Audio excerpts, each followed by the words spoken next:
Welcome to code for your growth YouTube channel. So మనం last వీడియోలో if గురించి, అలానే ఎల్స్ ఇఫ్ లాడర్ గురించి, అలానే నెస్టెడ్ ఇఫ్ గురించి లాస్ట్ 3 వీడియోస్లో తెలుసుకున్నాం కదా. ఇప్పుడు ఈ వీడియోలో మనం ఏంటి అంటే లూప్స్ కాన్సెప్ట్ గురించి తెలుసుకుందాం. ఓకే, ఏంటి లూప్స్? లూప్స్ అంటే లూపింగ్ స్టేట్మెంట్స్. ఇఫ్ ని మనం ఏమంటాము? Conditional statements or decision making statements అంటాం. ఇఫ్ అంటే ఏంటి? Conditional statements, condition or decision making statements. ఇప్పుడు మనము conditional or decision making statements అంటాం. అదే లూప్స్ ని లూపింగ్ స్టేట్మెంట్స్ అంటాం. ఓకే, ఇఫ్ అనేది ఏం చేస్తుంది? ఏదైనా ఒక కండిషన్ ని బేస్ చేసుకుని కండిషన్ ట్రూ అయితే ఒక flow of execution, condition false అయితే ఇంకొక ఫ్లో ఆఫ్ ఎగ్జిక్యూషన్ చేస్తుంది. బట్ అది ఎన్ని టైమ్స్ చేస్తుంది? ఒకేసారి చేస్తుంది, అంతేనా? ఏదైనా ఒక కండిషన్ ఉంటుంది, ఇఫ్ ఆఫ్ కండిషన్ అని ఉంటుంది.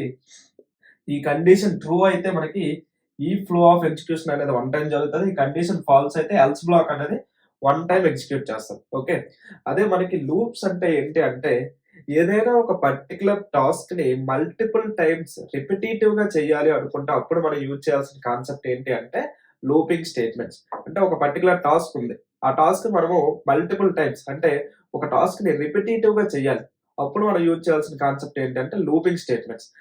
అవుట్పుట్ లో జావా అని 5 టైమ్స్ ప్రింట్ చేయాలనుకుంటున్నాను. నాకు అవుట్పుట్ లో జావా అని 5 టైమ్స్ ప్రింట్ చేయాలనుకుంటున్నాను. అప్పుడు నేను ఎలా రాయొచ్చు? మీకు లూపింగ్ స్టేట్మెంట్స్ అనేవి తెలియకపోతే మీరు ఏం చేస్తారు? నాకు అవుట్పుట్ లో జావా అని ప్రింట్ చేయాలి. ప్రింట్ చేయాలి అంటే అప్పుడు మనం యూజ్ చేయాల్సిన కాన్సెప్ట్ ఏంటి?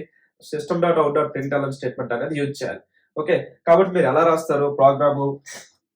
System dot out dot println Java, system dot out dot println Java, system dot out dot println Java, system dot out dot println Java, అలానే system dot out dot println Java. ఇలా 5 times రాస్తాం. ఒక class define చేసుకుంటాం. Class let's test అని రాసి public static void main string args అని రాస్తారు. తర్వాత system dot out dot println Java, system dot out dot println Java. ఇలా 5 టైమ్స్ మీకు నేను ఏమని చెప్పాను? జావా అనే స్ట్రింగ్ ని నాకు 5 టైమ్స్ ప్రింట్ అవ్వాలి అని చెప్పాను. ప్రింట్ అవ్వాలంటే మీరు యూజ్ చేయాల్సింది అంటే system dot out dot println. కాబట్టి అది యూజ్ చేసి మీరు 5 స్టేట్మెంట్స్ రాస్తే మీకు 5 టైమ్స్ అనేది జావా అనేది కన్సోల్ లో ప్రింట్ అవుతుంది. ఓకే, కానీ ఇలా 5 టైమ్స్ కాబట్టి సరిపోయింది. లెట్స్ నాకు జావా అని 100 టైమ్స్ ప్రింట్ అవ్వాలని చెప్పాను అనుకోండి. అప్పుడు మీరు ఏం రాస్తారు? 100 స్టేట్మెంట్స్ రాస్తారు, అంతేనా? అలా కాకుండా ఇక్కడ మనం ఏం చేస్తున్నాము? జావా అనే ఒక స్ట్రింగ్ ని కన్సోల్ లో ప్రింట్ చేస్తున్నాం. అంటే ఒక పర్టికులర్ టాస్క్ జావా అనే ఒక స్ట్రింగ్ ని మనము కన్సోల్ లో ప్రింట్ చేస్తాం. దాన్నే మనం ఎన్నిసార్లు చేస్తున్నాం? 5 టైమ్స్. అంటే ఒక పర్టికులర్ టాస్క్ ని రిపిటేటివ్ గా చేస్తున్నాం కదా. సో ఒక పర్టికులర్ టాస్క్ ని రిపిటేటివ్ గా చేసినప్పుడు మనం యూజ్ చేయాల్సిన కాన్సెప్ట్ ఏంటి అంటే లూపింగ్ స్టేట్మెంట్స్. లూప్ అంటే ఏంటి?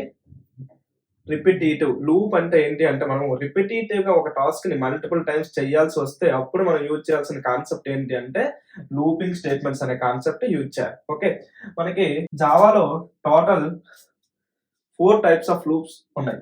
ఒకటి while, second do while, third one for, fourth one for each.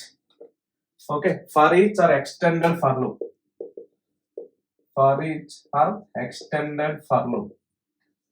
Okay, so మనం ఈ 4 టైప్స్ ఆఫ్ లూప్స్ గురించి క్లియర్ గా తెలుసుకుంటాం. ఓకే, సో లూపింగ్ స్టేట్మెంట్స్ ఎప్పుడు యూజ్ చేయాలి? ఏదైనా ఒక పర్టికులర్ టాస్క్ ని మల్టిపుల్ టైమ్స్ రిపిటేటివ్ గా చేయాల్సి వస్తే అప్పుడు మనం యూజ్ చేయాల్సిన కాన్సెప్ట్ ఏంటి? Looping statements. Okay, so if అనేది ఏంటి? మనకి conditional of decision making statements. అంటే ఈ కండిషన్ బేస్ చేసుకుని ఒక పర్టికులర్ టాస్క్ ని పెర్ఫార్మ్ చేస్తుంది, కానీ ఎన్నిసార్లు చేస్తుంది? సింగిల్ టైం చేస్తుంది. ఓకే, కానీ మన లూపింగ్ స్టేట్మెంట్స్ ఏం చేస్తాయంటే ఒక పర్టికులర్ టాస్క్ ని మల్టిపుల్ టైమ్స్ ఎగ్జిక్యూట్ చేస్తాయి. ఓకే, సో ఈ వీడియోలో మనం వైల్ లూప్ గురించి తెలుసుకుందాం. Okay, while loop.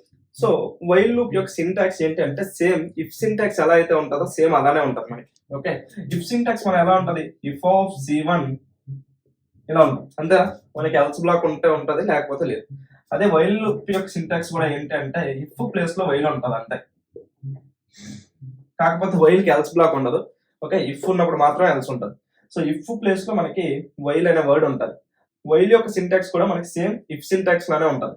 If place లో మనకి వైల్ ఉంటుంది. ఇఫ్ పక్కన ఎలా అయితే కండిషన్ ఉందో వైల్ పక్కన కూడా అలానే మనకి కండిషన్ ఉంటుంది. ఓకే, కాకపోతే దీని ఎగ్జిక్యూషన్ ఏంటి అంటే ఇఫ్ పక్కన ఉన్న కండిషన్ ట్రూ అయితే మనకి ఈ స్టేట్మెంట్స్ అనేది ఒకసారి పెర్ఫామ్ చేస్తుంది. కానీ వైల్ లూప్ ఏంటి అంటే ఈ కండిషన్ అనేది ఫాల్స్ అయినంత వరకు ఇందులో ఏవైతే స్టేట్మెంట్స్ ఉన్నాయో అవన్నీ రిపిటేటివ్ గా జరుగుతూనే ఉంటాయి. ఓకే, ఈ కండిషన్ అనేది ఫాల్స్ అయినంత వరకు ఆ స్టేట్మెంట్స్ అన్ని రిపిటేటివ్ గా జరుగుతూనే ఉంటాయి. ఓకే, అంటే ఏంటి అంటే ఇక్కడ మనం ఏదైతే కండిషన్ ఇచ్చామో ఆ కండిషన్ అనేది ఒక బూలియన్ వాల్యూని రిటర్న్ చేస్తుంది. ఆ బూలియన్ వాల్యూ ట్రూ అయితే మనకి ఎగ్జిక్యూషన్ అనేది లోపలికి వస్తుంది. సో ఈ స్టేట్మెంట్స్ అన్ని ఎగ్జిక్యూట్ అవుతాయి. ఎగ్జిక్యూట్ అయిన తర్వాత మళ్ళీ మనకి ఫ్లో ఆఫ్ ఎగ్జిక్యూషన్ ఎక్కడికి వెళ్తుంది అంటే ఈ కండిషన్ చెకింగ్ దగ్గరికి వెళ్తాయి. ఓకే, కానీ ఇఫ్ లో మనకి ఎలా వెళ్తుంది? ఇఫ్ యొక్క కండిషన్ ట్రూ అయితే మనకి ఈ స్టేట్మెంట్స్ అన్ని ఎగ్జిక్యూట్ అవుతాయి. అయిన తర్వాత మన ఫ్లో ఆఫ్ ఎగ్జిక్యూషన్ ఎక్కడికి వెళ్తుంది? ఇఫ్ యొక్క అవుట్ సైడ్ ఏవైతే స్టేట్మెంట్స్ ఉన్నాయో అవి రన్ అవుతాయి. అంతేనా? మళ్ళీ ఎగ్జిక్యూషన్ అనేది C1 దగ్గరికి వెళ్ళదు. కానీ వైల్ ఏం చేస్తుంది అంటే వైల్ లూప్ లో ఉన్న స్టేట్మెంట్స్ అన్ని ఎగ్జిక్యూట్ అయిన తర్వాత మనకి ఫ్లో ఆఫ్ ఎగ్జిక్యూషన్ అనేది మళ్ళీ కండిషన్ చెకింగ్ దగ్గరికి వెళ్తుంది. మళ్ళీ కండిషన్ అనేది వెరిఫై చేస్తుంది. మళ్ళీ కండిషన్ వెరిఫై చేస్తే ఆ కండిషన్ అనేది ట్రూ అయింది అనుకోండి, మళ్ళీ లోపలికి వచ్చి ఆ స్టేట్మెంట్స్ అన్ని ఎగ్జిక్యూట్ అవుతాయి.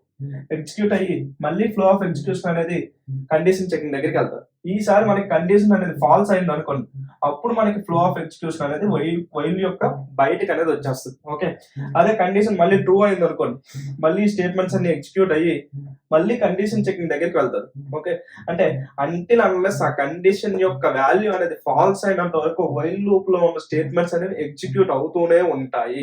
ఓకే, అందుకే మనము వైల్ లూప్ ని లూపింగ్ స్టేట్మెంట్స్ అంటాం. అంటే ఈ లోపల ఏవైతే స్టేట్మెంట్స్ ఉన్నాయో ఆ స్టేట్మెంట్స్ చేసే టాస్క్ ని మనకి రిపిటేటివ్ గా చేస్తుంది. ఓకే, ఏదైనా ఒక టాస్క్ ని రిపిటేటివ్ గా చేయాలి అంటే అప్పుడు మనం యూజ్ చేయాల్సిన కాన్సెప్ట్ ఏంటి? Looping statements. మనకు లూపింగ్ స్టేట్మెంట్స్ లో వైల్ లూప్ అనేది ఈ విధంగా ఎగ్జిక్యూట్ అవుతుంది. ఓకే, మనం ఎగ్జాంపుల్ రాద్దాం. సో మనం ఏమని చెప్పాను? జావా అని 5 టైమ్స్ ప్రింట్ అవ్వాలి అంటే మీరు system.out.println స్టేట్మెంట్స్ 5 టైమ్స్ యూజ్ రాసాం కదా, దాన్ని మనం ఇప్పుడు వైల్ లూప్ యూజ్ చేసి రాద్దాం. Okay, while system.out.println Java. Okay, so ఇక్కడ చూడండి, ఇక్కడ మనం కండిషన్ రాసుకోవాలి. మనకి system.out.println జావా అనే ఒక టాస్క్ అనేది మనకి మల్టిపుల్ టైమ్స్, అంటే ఇక్కడ ఎన్నిసార్లు మనకి పెర్ఫామ్ చేయాలి? 5 టైమ్స్ పెర్ఫామ్ చేయాలి, అంతే కదా. కాబట్టి మనము ఈ టాస్క్ ని 5 టైమ్స్ పెర్ఫామ్ చేయాలి అంటే ఈ లూప్ అనేది మనకి ఎన్నిసార్లు ఎగ్జిక్యూట్ అవ్వాలి? 5 టైమ్స్ అనేది ఎగ్జిక్యూట్ అవ్వాలి.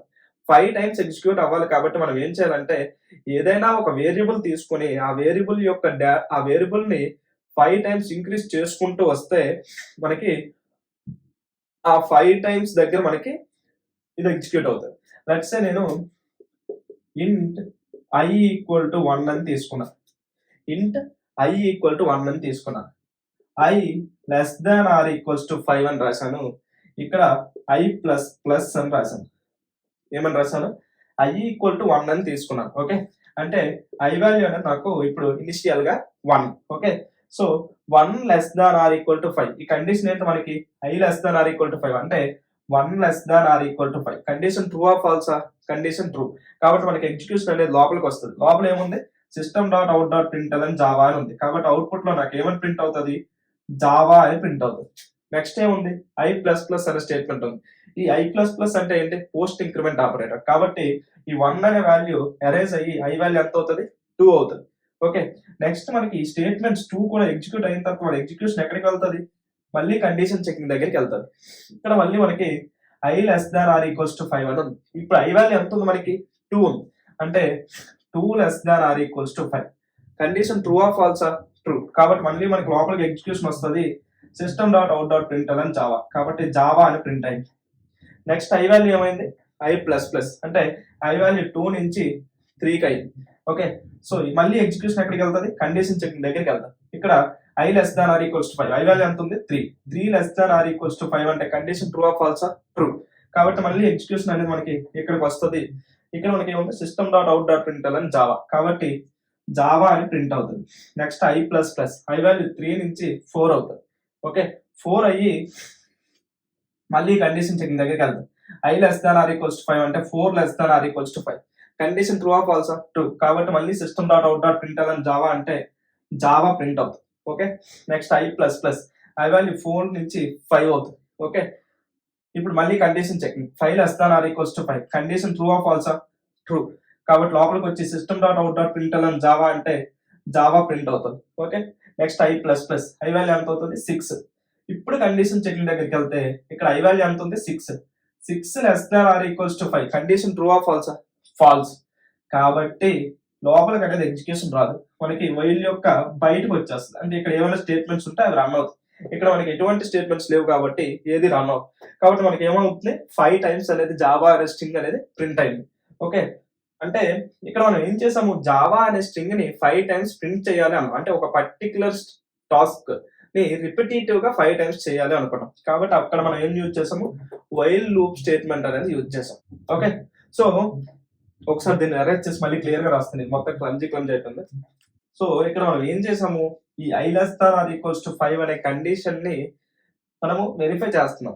ఓకే, ఆ కండిషన్ ఫాల్స్ అయినంత వరకు మనకి లోపల ఉన్న స్టేట్మెంట్స్ అనేవి ఎగ్జిక్యూట్ అవుతూనే ఉంటాయి. కాబట్టి మనకి ఈ పర్టికులర్ టాస్క్ అనేది మల్టిపుల్ టైమ్స్ రిపీట్ అవుతుంది. ఓకే, మనకి ప్రోగ్రామ్ యొక్క అవుట్పుట్ ఏం రావాలి? జావా అనే స్ట్రింగ్ 5 టైమ్స్ ప్రింట్ అవ్వాలని చెప్పాను. కాబట్టి మీరు ఎలా రాసుకోవాలంటే ఏదైనా ఒక వేరియబుల్ ని 1 తో ఇనిషియలైజ్ చేసుకోవాలి ఫస్ట్. ఓకే, తర్వాత ఎన్ని టైమ్స్ అన్నాను చెప్పాను? 5 టైమ్స్ అని చెప్పాను. కాబట్టి ఆ variable less than or equals to 5 అని రాసుకోవాలి. అప్పుడు మనకి ఏమవుతుంది?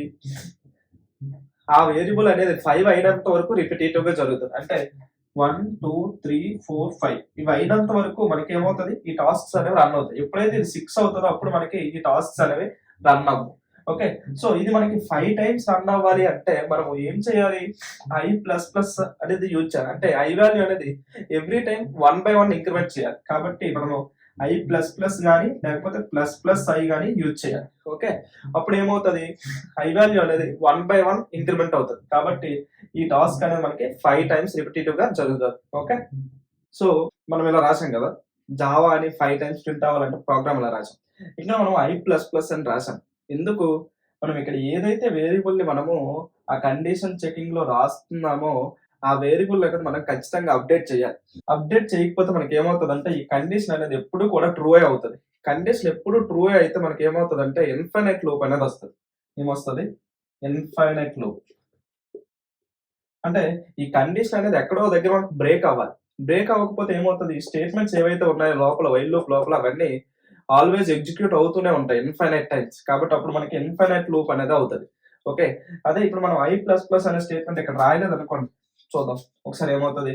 ఐ వాల్యూ 1 ఉంది, 1 less than or equals to 5. Condition true కాబట్టి మనకి అవుట్పుట్ లో ఏమొస్తుంది? జావా అని వస్తుంది. మళ్ళీ ఏది ఎగ్జిక్యూట్ అవుతుంది? ఇదే ఎగ్జిక్యూట్ అవుతుంది. మళ్ళీ ఐ వాల్యూ ఎంత ఉంది? 1 ఉంది. మనం చేంజ్ చేసామా? ఏం చేంజ్ చేయలేదు. కాబట్టి 1 less than or equals to 5 true కాబట్టి జావా అని ప్రింట్ అవుతుంది. మళ్ళీ ఎగ్జిక్యూషన్ ఎక్కడికి వెళ్తుంది? 1 less than or equals to 5 condition true కాబట్టి జావా అని ప్రింట్ అవుతుంది. మళ్ళీ కండిషన్ చెక్ చేస్తుంది, 1 less than or equals to 5 Java అని ప్రింట్ అవుతుంది. అంటే ఆల్వేస్ అది చెక్ చేస్తున్న స్టేట్మెంట్ ఏంటి? 1 less than or equal to 5 అనే చెక్ చేస్తుంది. ఐ వాల్యూ అనేది అప్డేట్ అవ్వట్లేదు కాబట్టి మనకి ఐ వాల్యూ సేమే ఉంటుంది. అప్పుడు మనకి ఏమవుతుంది అంటే అది ఇన్ఫైనైట్ లూప్ అవుతుంది. ఓకే, అప్పుడు మనం ఏం చేయాలంటే ఇక్కడ ఇంక్రిమెంట్ ఆపరేటర్ యూజ్ చేయాలి. ఓకే, ఏం యూజ్ చేయాలి? ఇంక్రిమెంట్ ఆపరేటర్ యూజ్ చేసి ఐ వాల్యూ అనేది చేంజ్ చేయాలి, మాడిఫై చేస్తే అప్పుడు మనకి ఏదో ఒక సిచ్యువేషన్ దగ్గర ఈ కండిషన్ అనేది బ్రేక్ అవుతుంది. అప్పుడు మనకి ఎగ్జిక్యూషన్ అనేది వైల్ లూప్ నుంచి బయటకు వస్తుంది. ఓకే, ఖచ్చితంగా మనం ఏదైతే వేరియబుల్ యూజ్ చేస్తామో ఆ వేరియబుల్ యొక్క డేటాని మనము వైల్ లూప్ లో ఉన్న స్టేట్మెంట్స్ లో చేంజ్ చేయాలి. ఓకే, సో ఈ విధంగా మనము ఎగ్జిక్యూషన్ అనేది రాయాలి. ఎప్పుడైనా సరే మనం వైల్ లూప్ రాసేటప్పుడు ఖచ్చితంగా ఒక ఇనిషియలైజేషన్ చేసుకోవాలి. దీన్ని మనం ఇనిషియలైజేషన్ అంటాం. ఇక్కడ ఏదైతే వేరియబుల్ యూజ్ చేస్తామో ఆ వేరియబుల్ యొక్క వాల్యూని ఏదో ఒక వాల్యూతో ఇనిషియలైజ్ చేసుకోవాలి. ఓకే, దాని ఇనిషియలైజేషన్, దీన్ని మనం కండిషన్ చెకింగ్ అంటాం. Condition checking, condition checking. దీన్ని మనం మోడిఫైయింగ్ అంటాం. ఓకే, ఖచ్చితంగా ఈ 3 స్టేట్మెంట్స్ అనేవి ఉండాలి. ఒకటి initialization, second one condition checking, third one అనేది మోడిఫై. అప్పుడు మనకి ఇన్ఫైనైట్ లూప్ అనేది రాదు. ఇంకొక ఎగ్జాంపుల్ రాదు. ఏంటి అంటే నాకు 3 అనే వాల్యూ 10 టైమ్స్ ప్రింట్ అవ్వాలని చెప్పాను. అంటే నాకు అవుట్పుట్ లో ఏమని రావాలంటే 3 3 3 3 3 3 3 3 3 3 అంటే 10 టైమ్స్ నాకు అవుట్పుట్ లో 3 అని ప్రింట్ అవ్వాలి. సో దీనికి మనం ప్రోగ్రామ్ ఎలా రాయొచ్చు? system.out.println 3 system.out.println 3 system.out.println 3 ఇలా 10 టైమ్స్ 10 println స్టేట్మెంట్స్ యూజ్ చేయొచ్చు. అలా కాకుండా ఇక్కడ నాకు 3 అనే వాల్యూని రిపిటేటివ్ గా 10 టైమ్స్ ప్రింట్ చేయాలి కాబట్టి మనం యూజ్ చేయాల్సిన కాన్సెప్ట్ ఏంటి? Loops concept. So while loop use చేసి మనం ఈ ప్రోగ్రామ్ చేయాలి. వైల్ లూప్ యొక్క సింటాక్స్ ఏంటి? వైల్ దాని పక్కన ఏదైనా ఒక condition bracket open bracket close. మనకి ఏమని ప్రింట్ చేయమని చెప్పాడు? 3 అనే వాల్యూని ప్రింట్ చేయమని చెప్పాడు. కాబట్టి ఆ స్టేట్మెంట్ మనం వైల్ లూప్ లోపల రాసుకోవాలి. system.out.println 3. ఓకే, సో అయిపోయింది. ఇక్కడ ఏమని చెప్పాడు? 3 అనే స్టేట్మెంట్ ని 10 టైమ్స్ ప్రింట్ చేయమని చెప్పాడు కాబట్టి ఆ స్టేట్మెంట్ మనం వైల్ లూప్ లోపల రాసాం. వైల్ లూప్ పక్కన మనం కండిషన్ రాయాలి. ఒక కండిషన్ రాయాలి అంటే ఫస్ట్ మనం ఏం చేయాలి? ఇనిషియలైజేషన్ బ్లాక్ రాసుకోవాలి. ఇంట్ i equal to 1 i equal to 1 అని ఇనిషియలైజ్ చేశాను. తర్వాత ఈ టాస్క్ నేను ఎన్ని టైమ్స్ చేయాలని చెప్పాను? 10 టైమ్స్. కాబట్టి i less than or equal to 10. Last program ఏంటి? జావా అని 5 టైమ్స్ ప్రింట్ చేయమని చెప్పాను కాబట్టి i less than or equals to 5 అని యూజ్ చేసాం. కానీ ఇక్కడ నాకు 3 ని 10 టైమ్స్ ప్రింట్ చేయమని చెప్పాను కాబట్టి i less than or equal to 10 అని రాసాం. ఓకే, తర్వాత ఇక్కడ ఏం రాయాలి? Increment operator i plus plus రాయాలి. Okay, so i plus plus అని రాయాలి. అప్పుడు ఏమవుతుంది? మనకి ఈ i వాల్యూ అనేది ఒక్కొక్క ఎగ్జిక్యూషన్ లో 1 by 1 ఇంక్రిమెంట్ అవుతుంది. అంటే ఫస్ట్ i వాల్యూ మనకి 1 అవుతుంది. అవుట్పుట్ లో ఏమొస్తుంది? First 1 less than or equal to 10 condition true కాబట్టి system.out.println 3 అంటే 3 ప్రింట్ అవుతుంది. తర్వాత i ప్లస్ ప్లస్ అంటే i వాల్యూ 1 నుంచి 2 కలుపుతుంది. 2 less than or equal to 10 condition true కాబట్టి మళ్ళీ system.out.println 3 అంటే 3 వస్తుంది. i ప్లస్ ప్లస్ అంటే 2 వాల్యూ పోయి 3 వస్తుంది. Next 3 less than or equal to 10 condition true system.out.println 3 కాబట్టి 3 వస్తుంది. i ప్లస్ ప్లస్ అంటే 3 వాల్యూ పోయి 4 వస్తుంది. సో ఈ విధంగా మనకి 10 టైమ్స్ ప్రింట్ అవుతుంది. i వాల్యూ ఎంత వరకు వెళ్తుంది? 5 6 7 8 9 10 అంటే i value 10 less than or equal to 10 condition true అయ్యి లోపలికి వచ్చి 3 ప్రింట్ అవుతుంది. తర్వాత i ప్లస్ ప్లస్ అంటే 10 ఎరేజ్ అయ్యి 11 అవుతుంది. 11 less than or equals to 10 condition అనేది ఏమవుతుంది? ఫాల్స్ అవుతుంది. ఫాల్స్ అయినప్పుడు అప్పుడు మనకి ఎగ్జిక్యూషన్ ఎక్కడికి వెళ్తుంది? బయటకు వస్తుంది. ఓకే, ఈ లోపల ఉన్న స్టేట్మెంట్స్ అనేవి ఎగ్జిక్యూట్ అవ్వాలి. కాబట్టి ఈ ప్రోగ్రామ్ యూజ్ చేసి మనకి ఏమవుతుంది? 3 అనే వాల్యూ 10 టైమ్స్ అనేది ప్రింట్ అవుతుంది. నెక్స్ట్ నాకు 1 నుంచి 100 వరకు నెంబర్స్ ప్రింట్ అవ్వాలి. అంటే 1 2 3 4 5 అండ్ సో ఆన్ 100 అని ప్రింట్ అవ్వాలి. ఓకే, అంటే ఇక్కడ నేను ఏమని చెప్పాను? ఒక నెంబర్ ప్రింట్ అవ్వాలి నాకు. ఆ నెంబర్ అనేది 1 by 1 ఇంక్రిమెంట్ అవుతూ ప్రింట్ అవ్వాలి. అంటే అక్కడ మనకి అవ్వాల్సిన టాస్క్ ఏంటి? ఒక నెంబర్ ప్రింట్ అవ్వాలి. ఆ నెంబర్ 1 by 1 అప్డేట్ అవుతూ ప్రింట్ అవ్వాలి. 1 by 1 ఇంక్రిమెంట్ అవుతూ ప్రింట్ అవ్వాలి. ఎన్ని టైమ్స్? 100 వరకు ప్రింట్ అవ్వాలి.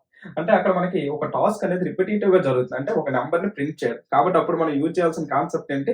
లూప్స్. సో లూప్స్ అంటే మళ్ళీ మనం వైల్ తీసుకుందాం. వైల్ యొక్క సింటాక్స్ ఇది. ఓకే, సో నేను ఇంట్ i ఈక్వల్ టు 1 అని తీసుకున్నాను.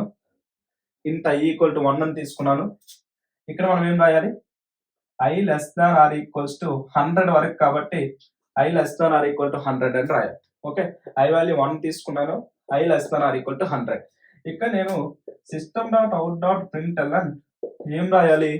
ఫస్ట్ ప్రోగ్రామ్ ఏం రాసాం? system.out.println జావా అని రాసాం. ఎందుకు? నాకు జావా అనే స్ట్రింగ్ 5 టైమ్స్ ప్రింట్ అవ్వాలి కాబట్టి జావా అని డైరెక్ట్ రాసేసాం. తర్వాత ప్రోగ్రామ్ ఏం రాసాము? 3 అనే వాల్యూ 10 టైమ్స్ ప్రింట్ అవ్వాలి కాబట్టి system.out.println 3 అని రాసాం. కానీ ఈ ప్రోగ్రామ్ లో మీరు డైరెక్ట్ జావా అని కానీ 3 అని కానీ రాయకూడదు. పోనీ system.out.println 1 అని రాస్తే ఏమవుతుంది?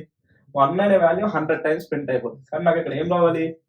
1 2 3 4 5 6 ఇలా వాల్యూస్ అనేవి ఇంక్రిమెంట్ అవుతూ ప్రింట్ అవ్వాలి. ఓకే, కాబట్టి అప్పుడు మనం అక్కడ ఏం పెట్టాలి అనేది మీరు థింక్ చేయాలి. ఓకే, మనకి ఫస్ట్ i వాల్యూ ఏమవుతుంది? 1 అవుతుంది. 1 less than or equal to 100 condition true కాబట్టి ఇక్కడ ఒక స్టేట్మెంట్ ఉంది, ఎగ్జిక్యూట్ అవుతుంది. నెక్స్ట్ ఇక్కడ మనం i ప్లస్ ప్లస్ రాయాలి. అప్పుడు ఏమవుతుంది? i వాల్యూ 1 నుంచి 2 అవుతుంది.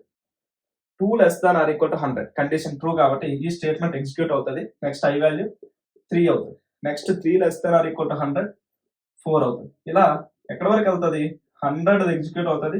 తర్వాత 101 వచ్చినప్పుడు 101 less than or equal to 100 ఆ కండిషన్ దగ్గర అది బ్రేక్ అయిపోతుంది. సో ఇక్కడ మీరు కరెక్ట్ గా చూస్తే ఫస్ట్ టైం ఎగ్జిక్యూషన్ లో i వాల్యూ ఎంత మనకి? 1. సెకండ్ టైం ఎగ్జిక్యూషన్ లో ఐ వాల్యూ ఎంత మనకి 2, third time execution I value ఎంత మనకి 3, fourth time execution I value ఎంత మనకి 4.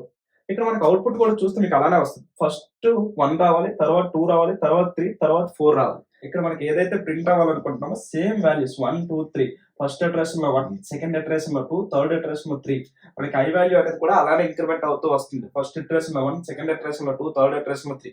కాబట్టి మన system dot out dot print అలా ఐ అంటే మనకి ఈ అవుట్పుట్ అనేది వస్తుంది. ఓకే, కాబట్టి మీరు వైల్ లూప్ అనేది మీరు ఏం చేయాలంటే ప్రాక్టీస్ చేయండి మల్టిపుల్ టైమ్స్. ప్రాక్టీస్ చేస్తే మీకు కాన్సెప్ట్ అనేది క్లియర్ గా అర్థమవుతుంది. ఓకేనా? Thank you guys.